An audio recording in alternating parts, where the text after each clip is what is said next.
Hi everybody, I'm Suzanne from Mindful Yoga Therapy. Today we're going to look at inversions, going upside down in your yoga practice, and maybe finding some options that feel comfortable for you. There is something for everybody. Some of the people that should not go upside down, though, are people with heart disease or glaucoma or neck injuries. High blood pressure is another reason that you should probably not go upside down.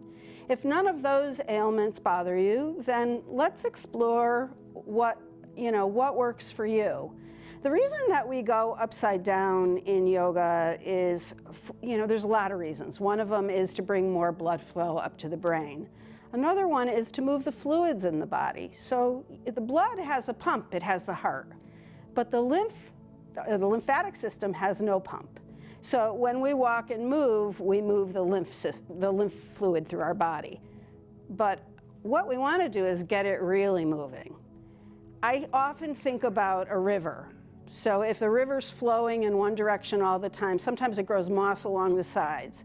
So do we get congestion in the body.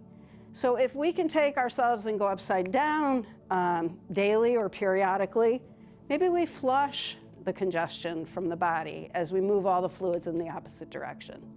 So let's look at a couple of versions of that. We're going to start with Mike all the way down the end here, and we're going to do, something that's pretty simple and that feels comfortable for everybody.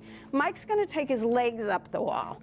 So we're going to start by, he's going in sideways. I want you to just notice that he's taking his hip all the way up to the wall, because it's too hard to get your sitting bones all the way up if you go in straight. So he's going to come sideways around, and he's going to take his legs up the wall. His arms are going to be right alongside his body, and his sitting bones are touching the wall. Now, sometimes you might notice that some people's hips don't stay on the ground. It's because their hamstrings are a little tight, if they're athletic especially. So in that case, we would bend the knees a little bit. Yes, and allowing the low back to rest as well. Mike's going to take his chin down a little bit and elongate the back of his neck. He can close his eyes here and just rest here. This is a nice resting practice as well, and still gets the fluids moving in the opposite direction. That's option number one. Number two, we're going to look at another Mike. Michael is going to lie down for us and show us a different option.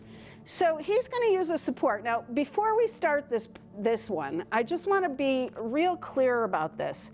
We're going to put a block underneath his sacrum, and I want you to make sure that you know where your sacrum is. If you follow your spine all the way down to that spot that's flat at the bottom or a solid bone back there, that's your sacrum, and that's where you want to put the block.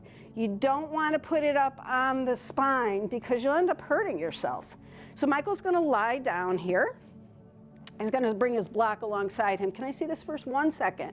Your block can go a couple of different ways. This is a lower side, and then if you'd like it a little bit higher, if you feel like you'd like a little bit more height, you can go on the higher side. Today, Michael's going to show you on the lower side. I'm going to put that right over there for him.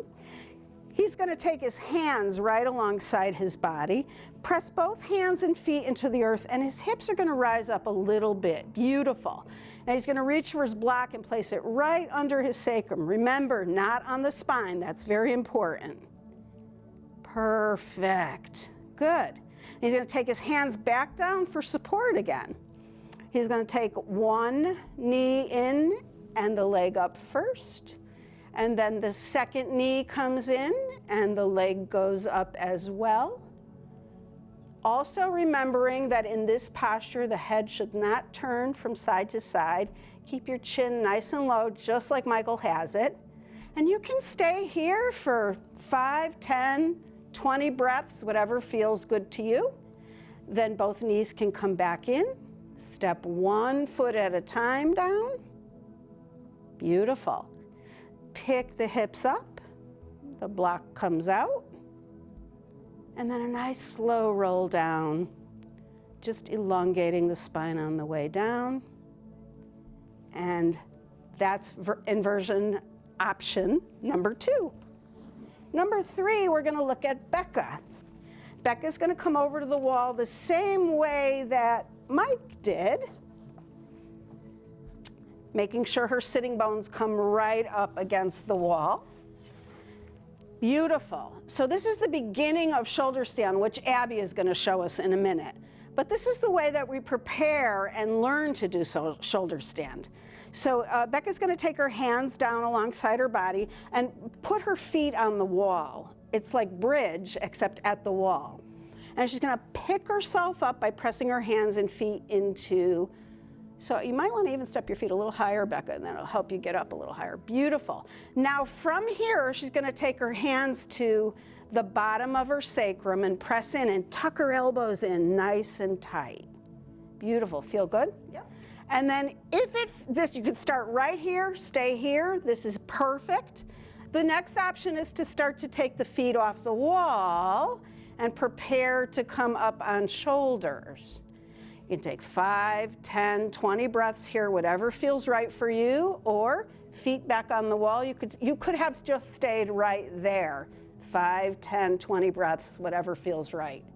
When you're done, you're gonna release the hands back to the earth and lower down. Beautiful. You can finish up with legs up the wall if that feels right, or roll off to one side and come around. Good. And then our last option is a full shoulder stand, which Abby is going to show us today. So we're going to start in a reclined posture.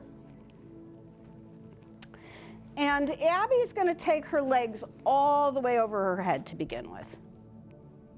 Beautiful. Toes all the way to the ground. And until you can get your toes to the ground, probably shouldn't go up. So this ensures that you come way up onto those shoulders. You see how her shoulders are on the earth and she's not resting on her neck.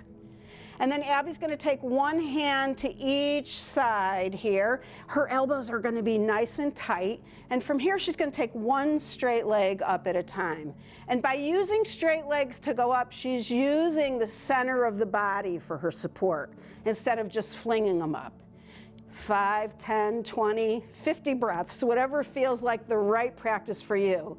This gets all of that amazing congestion out of the body, some clarity in the mind, lots of blood flow to the brain. To come down, Abby's going to take one leg at a time down. Good. Beautiful. Then she's going to take her hand back to the mat and lower down nice and slow. Again, using the center of her body, the strength in the center of her body. And resting. So there's lots of options and lots of places for you to start. Start where Mike was, then move into where Michael was. Next, you start to bring yourself up to the wall and find your way up a little bit higher, working your way towards shoulder stand. We don't start here. We start one step at a time. Play with it, see how it feels. Thank you. If you enjoyed this video, please like, subscribe, and share.